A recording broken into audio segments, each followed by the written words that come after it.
El matrimonio. Bueno, para entender esta situación necesitamos regresarnos al jardín del Edén, donde Dios en cada paso de su creación pronunciaba una bendición diciendo, esto es bueno.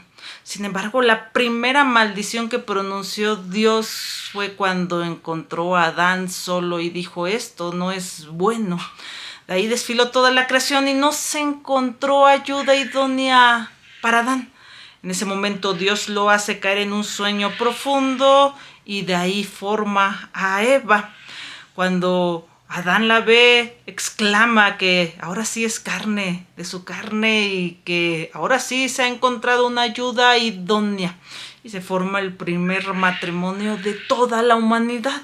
Ahora bien, hay algo interesante y es que Dios solamente eligió la pareja de Adán y nosotros tenemos la posibilidad de elegir la nuestra. Cuando vienen los problemas es cuando las dificultades están asomándose y nos preguntamos qué hicimos. Le echamos la culpa a la otra persona y creemos que todo se ha acabado o que nos equivocamos y vienen las problemáticas y nos preguntamos ¿qué hacemos? ¿Qué podremos hacer?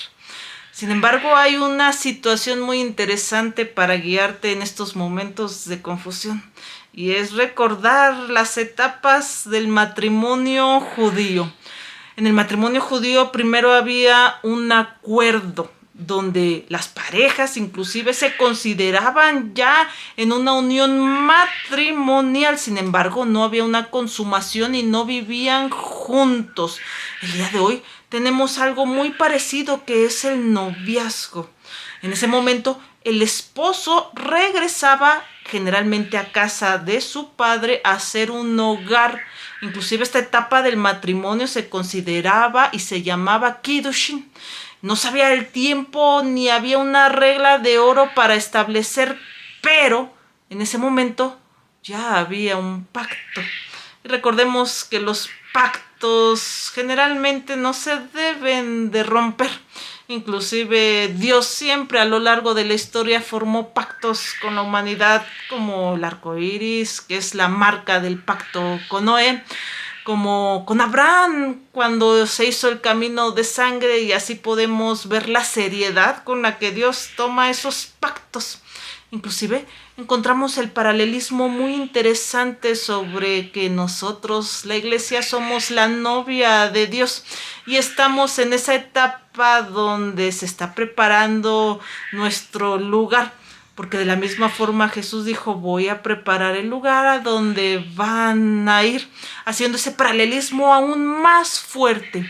El siguiente paso era justamente el regreso del novio, que no se sabía la hora, el día, el lugar. Podía ser de día o de noche, igual que el regreso de Jesús, su segunda venida, cuando el novio regrese por la novia.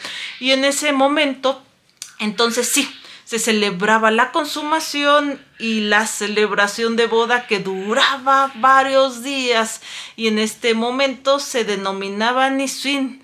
Inclusive esto podría durar muchísimos años desde la primera etapa hasta la consumación.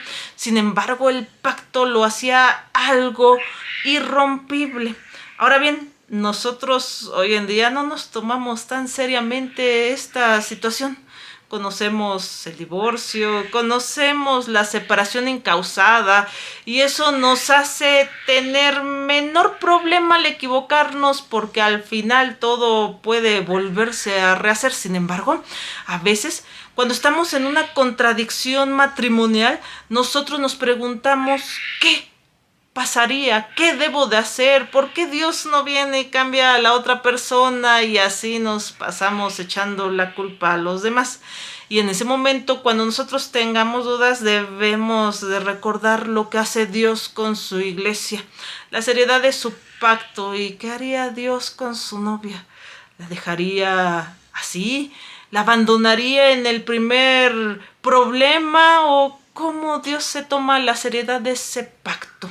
No se trata de vivir una vida sufrida en pareja, se trata de entender la gran connotación y responsabilidad que se lleva al elegir una pareja. Sabemos inclusive hoy en día que las familias rotas al tratarse de unir enfrentan todavía aún mayores problemáticas: el rechazo de los hijos, el rechazo de la pareja a los hijos de la otra pareja y bueno, un sinfín de contrariedades, y a veces también el amor se llega a escapar y decimos: ¿y dónde está la verdad? Deberíamos de entender la formalidad de los pactos, con quién se forma, porque de la misma forma Dios lo forma con su iglesia, no con todos, y en esa elección nosotros también participamos en la elección de nuestra pareja, y en ese momento deberíamos de entender cómo, con quién y qué es lo que sucede en esa unión. Y más allá de eso, siempre preguntarnos: ¿acaso soy yo quien debe de ser transformado porque no conoce del todo la verdad? Si tú estás en un momento el día de hoy donde tienes dos caminos, no sabes cuál hacer, te preguntas qué pasaría, qué haría Dios, siempre ten en cuenta lo que hace Dios con su iglesia, que no la abandona. Y en ese momento entenderás posiblemente que no es la otra persona que necesite ser transformada, sino tú. ¿Y por qué lo digo? Porque si tú conoces la transformación que puede hacer Dios en tu vida, puedes mostrarle el camino a los demás y los demás pueden ser transformados, porque no es lo mismo que te digan: ay, ¿dónde queda esa tienda de autoservicio? Y tú sepas que está por ahí, pero no conozcas el camino. Pero cuando tú conoces el camino, puedes dar direcciones concretas y todo mundo llegará sin problema, porque incluso nos encontramos que en la calle, al preguntar, a veces la gente nos da dirección por darlas sin conocer el camino, y asimismo pasa en esta vida, que no conociendo queremos orientar a otros, queremos decidir sobre otros, pero primero el problema soy yo. Y en ese momento entonces sí, tenemos que ir a Dios, así como estemos, porque el que cambia corazones es Él. Lo único que necesitamos es disposición para poder ser transformados, entender que nosotros somos los malos, que nosotros somos los que tenemos ese carácter deformado, los que no entendemos la verdad y nos alejamos de ella, y entender también que nosotros no podemos cambiarnos, pero Dios sí.